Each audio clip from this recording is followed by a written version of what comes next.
कौन सी स्त्री के घर में आ जाने पर स्वयं माता लक्ष्मी उसके घर में वास करती है। दोस्तों, आपने गौर किया होगा कि जब किसी व्यक्ति की शादी होती है तो शादी से पहले वह व्यक्ति अमीर होता है, परंतु घर में वधू के आने के बाद उसके घर में गरीबी आती है। इसका क्या कारण है और वह कौन सी स्त्री है जिसके घर में आने पर स्वयं माता लक्ष्मी का वास होता है और उस व्यक्ति के घर पर अन्न धन की कमी नहीं होती? और वह कौन सी स्त्री है जिसके घर में आने के बाद अमीर से अमीर आदमी भी कंगाल हो जाता है? यह वीडियो सभी के लिए अत्यंत महत्वपूर्ण है, तो इसे विवाहित लोग पूरा अंत तक अवश्य देखें। जिनके घर में क्लेश है, घर में पैसा नहीं टिकता है, तो स्वयं माता लक्ष्मी द्वारा बताई गई बातों को ध्यान से सुनिए। एक बार की बात है, देवर्षि नारद जी माता लक्ष्मी जी के पास आते हैं और कहते हैं, हे माता, आपके पास मुझे मेरे प्रश्न की एक मनसा खींच लाई है। मेरे मन में 2 प्रश्न उमड़ रहे हैं। तब माता लक्ष्मी कहती है कि हे देवर्षि नारद जी, कहिए आपके वह 2 प्रश्न कौन से हैं? मैं आपके उन दोनों प्रश्नों के उत्तर आपको अवश्य दूंगी। तब देवर्षि नारद जी कहते हैं, हे माता, मेरा पहला प्रश्न यह है कि वह कौन सी स्त्री है जिसके घर में आने के बाद घर में गरीबी आती है, और वह कौन सी एक स्त्री है जिसके घर में आने के बाद स्वयं आपका आवाहन होता है और उस मनुष्य का घर खुशी से भर जाता है। तब माता लक्ष्मी कहती है, हे नारद जी, आपने आज यह प्रश्न पूछकर संपूर्ण लोक जगत का कल्याण कर दिया है। आज मैं आपको बताऊंगी कि वह कौन से ऐसे घर होते हैं जिनके घर में मैं प्रवेश करती हूँ, और साथ ही आपको यह भी बताऊंगी कि वह कौन सा क्लेश है जो किसी भी व्यक्ति के घर पर होता है तो उस व्यक्ति के घर को मैं छोड़ देती हूँ। परंतु हे नारद जी, मैं आपको आपके इन दोनों प्रश्नों के उत्तर एक कथा के माध्यम से दूंगी। तब देवर्षि नारद जी कहते हैं कि हे माता, आप कथा को सुनाइए, मैं इस कथा को पूरा अंत तक सुनूंगा। तब माता लक्ष्मी कहती है कि इस कथा को सुनने मात्र से समस्त मनुष्य के पाप नष्ट होते हैं और उन्हें स्वर्ग लोक में स्वयं यमराज जी अपने बराबर का स्थान देते हैं। अब माता लक्ष्मी जी उस कथा को सुनाना आरंभ करती है और कहती है, हे देवर्षि नारद जी, प्राचीन काल की बात है। मध्य देश में एक धनवान सेठ रहा करता था।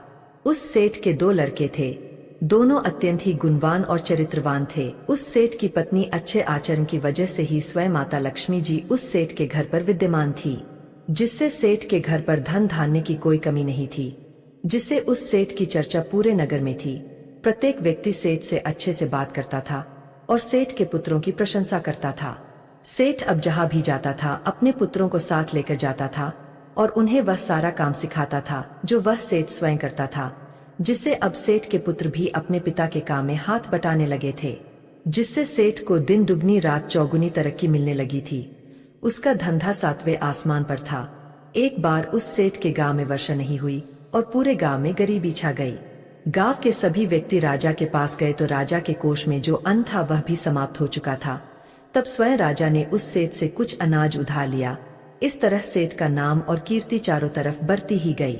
अब सेठ बूढ़ा होने लगा, परंतु उससे पहले उस सेठ ने अपने दोनों पुत्रों की शादी कर दी। सेठ के छोटे बेटे का नाम सोहन था तथा बड़े बेटे का नाम मोहन था। जब सेठ के अंतिम दिन निकट आया तो सेठ ने मोहन तथा सोहन को अपने पास बुलाया और सेठ ने अपने पुत्रों से कहा कि हे पुत्रों, अब मेरे जाने का समय निकट आ गया है, परंतु उससे पहले मैं अपनी संपत्ति तुम दोनों के नाम कर देना चाहता हूँ। अब माता लक्ष्मी कहती है कि हे देवर्षि नारद जी, अब वह छोटा बेटा सोहन बोल पड़ता है, पिताजी, मुझे संपत्ति में कोई हिस्सा नहीं चाहिए, बस मुझे आपका आशीर्वाद चाहिए और आप यह पूरी संपत्ति बड़े भैया मोहन के नाम कर दो। तब पिता ने उसे कहा, हे पुत्र, आज नहीं तो कल तुम दोनों की पत्नियों में आपस में नोक झोंक होगी, फिर तुम भाइयों में फूट भी पड़ सकती है। इसलिए अगर तुम्हारे हिस्से की जमीन तुम्हारे पास रहेगी तब तुम्हें कोई परेशानी नहीं होगी। अब वह छोटा बेटा सोहन बोला, पिताजी, मुझे अपने बड़े भैया मोहन पर पूरा विश्वास है, वह अपनी पत्नी का साथ नहीं देंगे। ऐसी विषम परिस्थिति में वह मेरे साथ रहेंगे। अपने छोटे पुत्र का उदार हृदय देखकर उस बूढ़े सेठ का दिल भर आया। वह अपने मन में सोचने लगा कि सच में मेरा छोटा पुत्र अत्यंत सरल स्वभाव का है और सबसे प्रेम से बात करता है। मैंने अभी तक जितने भी लोगों से अपने पुत्रों की प्रशंसा सुनी है, उनमें से सबसे ज्यादा मेरे सबसे छोटे पुत्र की ही प्रशंसा की गई थी। अब सेठ ने अपनी पूरी संपत्ति सोहन के बड़े भाई मोहन के नाम कर दी। कुछ ही दिनों बाद सेठ का स्वर्गवास हो गया, जिससे उनके घर पर सभी के चेहरों पर मायूसी छा गई। अब माता लक्ष्मी कहती है कि हे देवर्षि नारद जी, परंतु अभी तो यह सिर्फ शुरुआत थी, अब उस सेठ की मृत्यु के बाद सोहन और मोहन की माता का भी अब स्वास्थ्य ठीक नहीं रहता था। 6 महीने बाद उनका भी निधन हो गया, जिससे मोहन तथा सोहन बहुत दुखी हुए। इसी तरह दोनों भाई अब अपने पिता के व्यवसाय को संभालने लगे तथा उन दोनों की पत्नियां घर में रहकर घर का काम संभालती थी। इसी तरह अब उन दोनों का जीवन व्यतीत होने लगा। परंतु कुछ दिनों बाद मोहन को व्यवसाय में घाटा होने लगा, तो मोहन को लगा कि शायद उसका छोटा भाई सोहन उसके साथ व्यवसाय में चालाकी कर रहा है और इसी वजह से उसे व्यवसाय में नुकसान हो रहा है। एक दिन मोहन ने घर जाकर अपने छोटे भाई सोहन से यह बात कह दी, परंतु अपने भाई के ऐसा कहने पर सोहन ने भाई की बात का बिल्कुल भी बुरा नहीं माना। पिता के गुजर जाने के बाद सोहन अपने बड़े भाई को ही पिता की तरह सम्मान देता था। धीरे धीरे मोहन की पत्नी भी अब सोहन की पत्नी से लड़ने लगी और सारी वसीयत मोहन के नाम होने की धमकी देने लगी।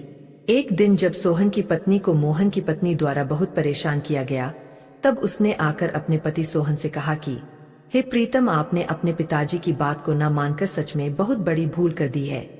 आज आपके बड़े भाई की पत्नी मुझे इस संपत्ति का लोभ दिखाती है, परंतु हे प्रीतम, मुझे यह सब कुछ नहीं चाहिए।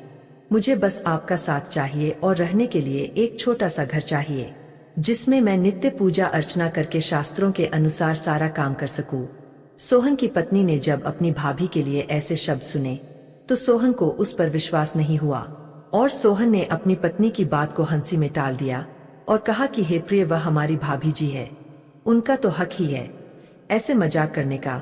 ऐसी बातें सुनकर सोहन की पत्नी ने भी सोचा कि शायद हो सकता है ऐसा ही हो। अब धीरे धीरे मोहन के व्यवसाय में अब और भी ज्यादा नुकसान होने लगा। एक दिन मोहन गुस्से में आकर अपने भाई से बोला, यह सारी वसीयत मेरे नाम है और तुम इस वसीयत को बर्बाद नहीं कर सकते। मैं जो भी व्यवसाय करता हूँ उसके बारे में सब कुछ तुम्हें पता होता है। मैं पैसा कहाँ पर रखता हूँ, जमीन के कागजात कहाँ रखता हूँ, वह सब सिर्फ तुम्हें ही पता होते हैं, तुम्हारे अलावा किसी को नहीं पता होते। और पिता से भी ज्यादा हम दोनों काम करते हैं, परंतु फिर भी हमें व्यवसाय में घाटा हो रहा है। अवश्य ही तुम पैसों की हेरफेर करते हो, इसी वजह से व्यवसाय में घाटा हो रहा है। यह सारी संपत्ति पिताजी ने मेरे नाम की है, इसलिए मैं तुम्हें अपनी संपत्ति से बेदखल करता हूँ। सोहन बेकसूर होकर अपने भाई की बात सुनता रहा। उसे अपने भाई पर जो भरोसा था वह सब कुछ 2 मिनट में चकनाचूर हो गया। मोहन का हृदय भर आया। अब उसे लगा कि उसकी पत्नी सच कहती थी। अपने भाई के द्वारा संपत्ति से बेदखल किए जाने पर सोहन अपनी पत्नी के साथ तुरंत वहां से चला आया और एक कुटिया बनाकर रहने लगा। अब माता लक्ष्मी कहती है कि हे देवर्षि नारद जी, मोहन के व्यवसाय में घाटा होने का कारण ना तो सोहन था, ना ही मोहन था और ना ही सोहन की पत्नी थी।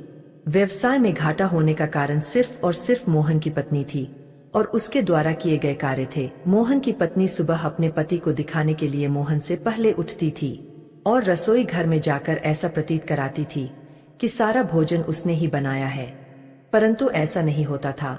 सोहन की पत्नी सुबह जल्दी उठकर प्रातः काल स्नान करती थी, पूजा पाठ करती थी, शास्त्र के अनुसार ही भोजन बनाती थी और वह मोहन की पत्नी को खाना परोसने के लिए दे देती थी, जिससे मोहन तथा सोहन को ऐसा लगता था कि वह भोजन स्वयं मोहन की पत्नी और सोहन की भाभी बना रही है। मोहन के व्यवसाय में घाटा होने का कारण सिर्फ और सिर्फ मोहन की पत्नी थी। वह ना तो स्वयं सुबह उठती थी, ना तो शास्त्रों के हिसाब से भोजन पकाती थी। कभी कभी तो बिना नहाए ही भोजन पकाने बैठ जाती थी। भूल से कभी कभार ही सोहन की पत्नी के साथ पूजा पाठ में बैठ जाया करती थी।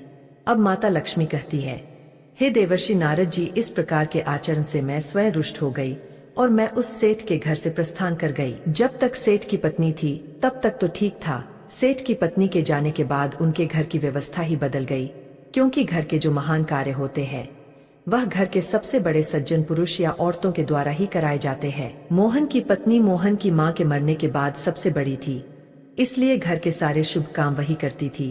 उस औरत के गंदे आचरण की वजह से ही माता लक्ष्मी उसके घर से रुष्ट होकर चली गई थी। यही कारण था कि मोहन को व्यवसाय में घाटा होने लगा था। अब मोहन की पत्नी के गंदे आचरण की वजह से ही घर में क्लेश हुआ और भाई भाई में झगड़ा हुआ। इतना ही नहीं, भाई को घर से भी निकाल दिया गया।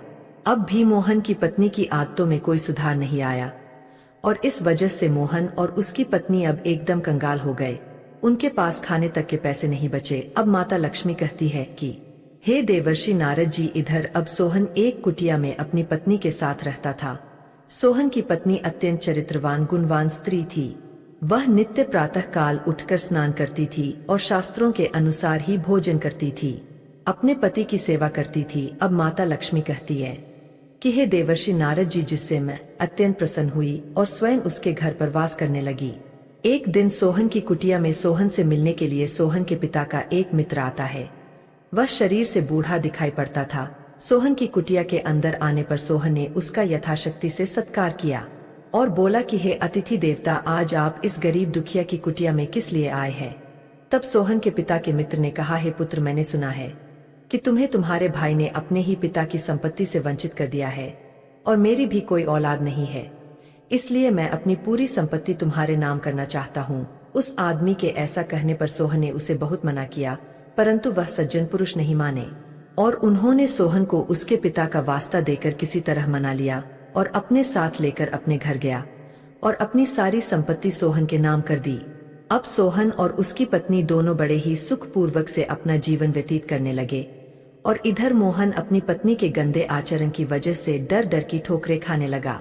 अब माता लक्ष्मी कहती है कि हे देवर्षि नारद जी, अब तो आपको आपके प्रश्न का उत्तर मिल ही गया होगा कि वह कौन सी स्त्री है जिसके घर में आने के बाद घर में गरीबी आती है, और वह कौन सी स्त्री है जिसके घर में आने के बाद उस घर में स्वयं मेरा वास होता है। अब देवर्षि नारद जी कहते हैं, हे माता, अभी भी मुझे समझ में नहीं आया कि वह कौन सी स्त्री होती है जिनके आने पर घर में गरीबी आती है, और वह कौन सी स्त्री है जिसके घर में आने के बाद स्वयं आपका वास होता है। अब माता लक्ष्मी कहती है कि हे देवर्षि नारद जी, ठीक है, मैं तुम्हें तुम्हारे प्रश्न का उत्तर समझा देती हूँ। तुम्हारा पहला प्रश्न था कि वह कौन सी स्त्री है जिसके घर में आने के बाद घर में गरीबी आती है। तो इस प्रश्न का उत्तर है कि एक ऐसी स्त्री जिसे शास्त्रों के बारे में अध्ययन नहीं होता, जो नित्य सुबह उठकर स्नान के साथ पूजा पाठ नहीं करती, बिना नहाए ही भोजन पकाती है और बिना नहाए ही खाना खा लेती है। तो इस स्त्री के घर में आने के बाद उस घर में गरीबी आती है। तुम्हारा दूसरा प्रश्न था कि वह कौन सी ऐसी स्त्री है जिसके घर में आने के बाद स्वयं मेरा आगमन होता है। तो इसका उत्तर यह है कि वह स्त्री जो अपने पति की सेवा करती है, उसके प्रति ही अपना लगाव दिखाती है, नित्य सुबह उठकर स्नान दान पूजा पाठ करती है और शास्त्रों के हिसाब से चलती है। उस स्त्री के घर में आने के बाद उस घर में स्वयं वास करने के लिए जाती हूँ। साथ ही जो स्त्री अपने पति से झूठ बोलती है और उसका कहना नहीं मानती, उसके ही घर पर क्लेश होता है। अब माता लक्ष्मी कहती है कि हे देवर्षि नारद जी, अब तो आपको सब कुछ समझ में ही आ गया होगा। अब देवर्षि नारद जी कहते हैं, हे माता, मैं यह कथा सुनकर धन्य हो गया। अब मैं इस कथा को संपूर्ण विश्व जगत में विख्यात करूंगा। दोस्तों, अगर आपके घर में किसी की शादी होती है और वधू के आने के बाद घर में ऐसे ही क्लेश उत्पन्न होने लगे, तो समझ लेना कि उस वधू को शास्त्रों के बारे में अध्ययन नहीं है। उसे शास्त्रों का अध्ययन अवश्य करना चाहिए और शास्त्रों के हिसाब से उसे रखना चाहिए, जिससे माता लक्ष्मी स्वयं उस घर में प्रवेश करेंगी और माता लक्ष्मी की कृपा से प्रत्येक मनुष्य धन्य हो जाता है। मित्रों, आपको यह वीडियो कैसा लगा हमें कमेंट में अवश्य बताइएगा। कमेंट में माता लक्ष्मी के नाम का एक कमेंट अवश्य कर देना। और आप सभी लोगों से विनम्र निवेदन है कि हमारे चैनल को सब्सक्राइब अवश्य करें इसी तरह की वीडियो देखने के लिए। धन्यवाद।